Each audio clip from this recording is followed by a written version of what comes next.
ایک صاحب ملے مجھے، کہنے لگے کہ پاکستان کے مولوی ایسے، پاکستان کے مولوی ایسے، پاکستان کے فرقہ واریت، یہ دیوبندی مسجد، یہ بریلوی مسجد، یہ اہل حدیث مسجد، یہ فلانی مسجد. وہ بڑے دلچسپ قصہ ایک صاحب نے سنایا. کہہ رہے میں یورپ کے کنٹری میں گیا تو ایک مسجد پہ لکھا ہے دیوبندی، ایک پہ لکھا ہوا ہے اہل حدیث، مسلمانوں نے کی بنائی ہوئی مسجدیں ہیں ٹھیک. ایک پہ لکھا ہے بریلوی. کہہ رہے جو مسجد غیر مسلم نے بنائی ہے نا مسلمان ہو کے، وہ صرف سادہ مسلمان کی مسجد. میری مسجد کے باہر آپ نے دیکھا کچھ لکھا ہوا ہے دیوبندی اہل حدیث بریلوی کو؟ لکھا ہوا ہے، لکھا ہوا ہے.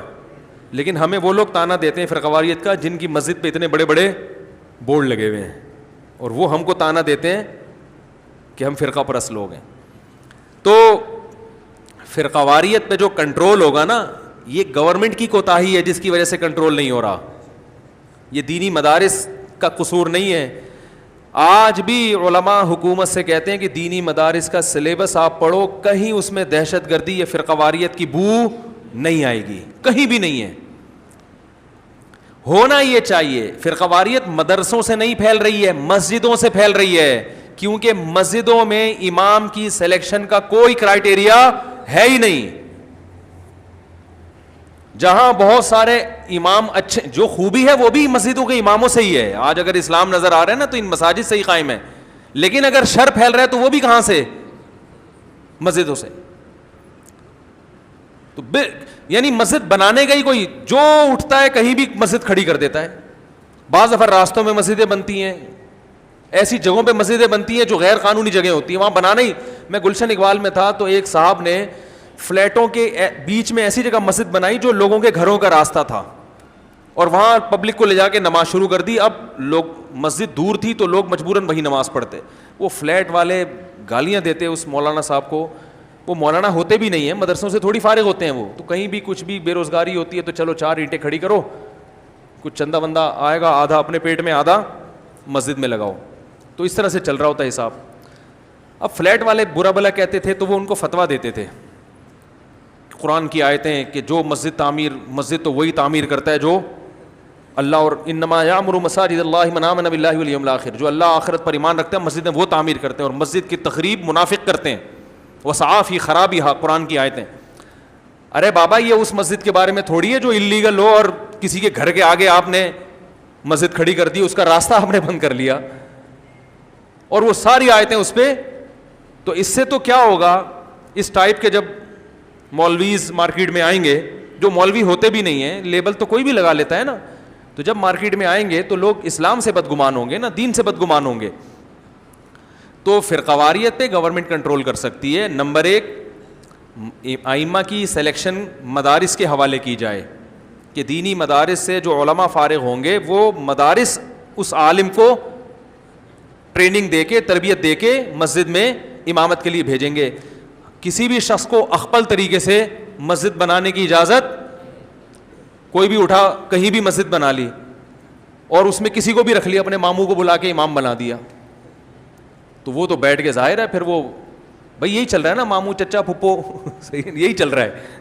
جب حکومت میں یہ چل رہا ہے، وزیر اطلاعات ماموں ہوگا تو وزیر تعلیم چاچو ہوگا، یہی چل رہا ہے نا، اب تک تو یہی چلتا رہا ہے ہمارے معاشرے میں، تو مسجدوں میں بھی ایسے ہی چل رہا ہے.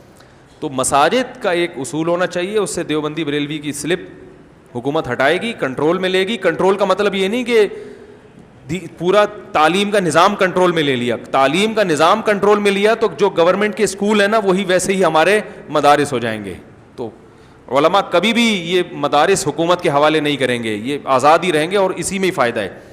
لیکن مساجد کی اماموں کے لیے سلیکشن کا کوئی طریقہ کار ہونا چاہیے، گورنمنٹ اس کو کنٹرول کرے. پھر ان کی اسپیچز پہ کنٹرول ہونا چاہیے کہ جو بھی فرقہ واریت پھیلا رہا ہے بلا وجہ یعنی کسی فرقے کا نام لے کے اس پہ رد کر رہا ہے، جس سے معاشرے میں ایک جو ہے وہ لڑائیاں پھیل رہی ہیں، ایسی تقریروں پہ پابندی لگے گی.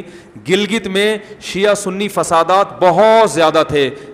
مجھے وہاں گلگت ہی کے ایک وزیر تھے، انہوں نے بتایا کہ اس پہ ہم نے کنٹرول کیا ہے، ورنہ گلگت میں گیا ہوں، عصر کی نماز کے بعد دکانیں بند، اتنی لڑائیاں تھیں، کوئی بھی کسی کو مار دے.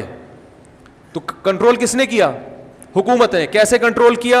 ایک سرکولر جاری کیا کہ کسی نے شیعہ کا نام لے کے اس پہ اگر رد کیا اس کو اریسٹ کیا جائے گا, اور کسی شیعہ عالم نے اگر کسی سنی کا نام لے کے سنی مذہب پہ رد کیا تو اس کو بھی اریسٹ کیا جائے گا. تو 15-20 لوگ جیل کی سلاخوں کے پیچھے گئے ہیں, اس کے بعد سب تمیز سے الحمدللہ اچھے اچھے بیانات, والدین کے حقوق, ٹھیک ہے نا, 5 وقت نماز پڑھو, ٹھیک ہے نا, اچھے اچھے بچے بن کے زندگی گزارو, اور کسی کو قتل کرنا اسلام میں جائز نہیں ہے, گالیاں دینا ممبر پہ حرام ہے, ناجائز ہے. نبی کے بہت پیاری پیاری تقریریں شروع ہو گئی. تو جب یہ گورنمنٹ ہی نہیں ڈھیل دی ہوئی ہے, اب گورنمنٹ کنٹرول کرنے پر آتی ہے تو ایسا کنٹرول کرتی ہے کہ اپنا غلام بنانے لگتی ہے. اس کے لیے علماء تیار نہیں ہوں گے کبھی بھی,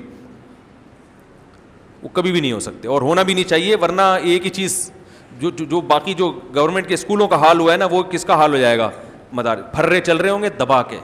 سلیبس کیا ہوگا, پی ٹی آئی کی حکومت میں پی ٹی آئی کے فضائل پر ایک باقاعدہ چیپٹر ہوگا, اور جے یو آئی کی حکومت میں, جے یو آئی کے مسلم لیگ کی حکومت میں سوالات آئیں گے, بتاؤ شہباز شریف کون تھا, قرآن و سنت کی روشنی میں. یہ چلے گا نا. ہوتا ہے سرکاری, جو سرکاری ادارے ہوتے ہیں نا ان میں تو یہی ہوتا ہے نا. تو یہی چل رہا ہوگا, جس کی حکومت ہوگی اسی کے فضائل طلبہ پڑھ رہے ہوں گے. اور جو فقہ ہے, ہمارا قانون ہے, اس کو بھی ایسا بنا دیں گے کہ وہ جو سپریم کورٹ کا فیصلہ ہوگا وہ قدوری کی عبارت بھی وہی بن جائے گی. ہدایہ میں وہی چیزیں آ جائیں گی جو سپریم کورٹ کا فیصلہ ہوگا. جو آزاد ایک اسلام جو ہمیشہ سے چلا آ رہا ہے, لوگ پڑھ رہے ہیں آزاد ہو کے, تو یہ سب بیڑا غرق ہو جائے گا اس کا. تو اس لیے کبھی بھی مدارس کی رجسٹریشن تو ضروری ہے, وہ تو ضروری ہے, پتہ ہو کہ کیا ہو رہا ہے. لیکن سلیبس یا عملہ, اچھا حکومت یہ بھی کہتی ہے کہ ہم دیں گے عملہ, یہ بھی نہیں ہو سکتا. یہ مدارس کے علماء خود فیصلہ کریں گے کس کو ٹیچر بننا ہے, کس کو شیخ الحدیث بننا ہے, کس کو فقہ کا استاذ بننا ہے, کس کو عربی ادب کا استاذ بننا ہے, کس کو مفتی بننا ہے. یہ مدارس فیصلہ کریں گے. یہ اگر گورنمنٹ کے ہاتھ میں دے دیا تو یہاں بھی بیڑا غرق ہو جائے گا بالکل. وہ جو ہے نا, جیسے ہمارے ابھی جو سائنس اور ٹیکنالوجی کے وزیر ہیں, ان کو سائنس اور ٹیکنالوجی کے علاوہ دنیا کا ہر کچھ پتہ ہے. تو پھر جو شیخ الحدیث ہوگا نا مدرسوں میں گورنمنٹ کی طرف سے, اس کو حدیث کے علاوہ دنیا کی ہر چیز معلوم ہوگی. میں اکثر یہ واقعہ سناتا ہوں کہ ہمارے پاکستان کے کوئی وزیر تعلیم تھے جن کا انٹرویو لیا جا رہا تھا, تو ان سے جب تعلیم کے بارے میں پوچھا جاتا وہ غصہ ہونے لگتے کہ مجھ سے ایجوکیشن کے بارے میں پوچھ رہے ہو. تو اینکر نے ان سے کہا کہ آپ وزیر تعلیم تھے, آپ کو تعلیم کا نہیں پتہ. انہوں نے کہا جب میں تھا اس وقت نہیں پتا تھا, اب تو میں ویسے بھی ریٹائر ہو گیا ہوں. سمجھ رہے؟ تو گورنمنٹ کے حوالے اگر مدرسوں کو کر دیا, یا مسجدوں کو مکمل کہ امام کی سلیکشن بھی گورنمنٹ کرے گی, یہ غلط ہو جائے گا, یہ غلط ہو جائے گا. تو امام کی سلیکشن مدارس کریں گے, اس کا ایک معیار ہونا چاہیے, ٹریننگ بھی ہونی چاہیے. امام کو پہلے مسجد میں بھیجنے سے پہلے ایک تربیت, یہاں یہ جو ہے اسلام آباد کی جو اسلامک یونیورسٹی ہے, انہوں نے اماموں کی ٹریننگ کے لیے بہت پیارا سلیبس رکھا ہوا ہے 3 مہینے کا.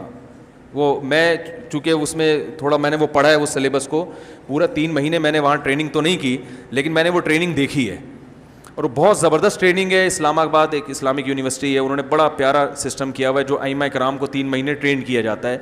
تو بہت کچھ سیکھنے کو وہاں لوگوں کو مل سکتا ہے. پھر ان کو پتہ چلتا ہے جب آپ کسی کو رخ ہی نہیں دیں گے, ایسے ہی لا کے بٹھا دو. ایسے ہی ہے جیسے آپ نے جہاز کا اتنا حساس مشین ہے, وہ اتنی حساس جو ہے نا جگہ ہے, پائلٹ کو بغیر ٹریننگ کے آپ نے لا کے بٹھا دیا کہ چلو ٹرائی کرتے ہیں, اڑ گیا تو ٹھیک ہے, نہیں تو دیکھیں گے کیا ہوگا. تو ایسے ہی اگر کسی امام کو آپ لا کے بٹھا دیں, میجورٹی الحمدللہ اماموں کی آج بھی ٹھیک ہے, یہ ذہن میں رکھیں, میجورٹی آج بھی ٹھیک ہے الحمدللہ, کیونکہ مدارس ہی سے سلیکشن ہوتی ہے. لیکن وہ کہتے ہیں نا, ایک بیمار مچھلی پانی میں آئے تو سب بیمار. تو ایک چند لوگ ہیں, چند لوگ, یوٹیوب پہ بھی چند لوگ ہیں اور مساجد میں بھی چند لوگ ہیں.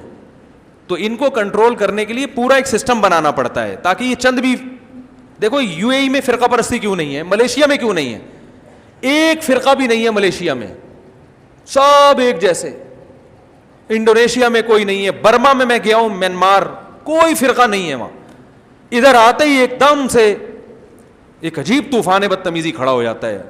پوری دنیا میں کہیں نہیں ہے, تو یہ صرف یہاں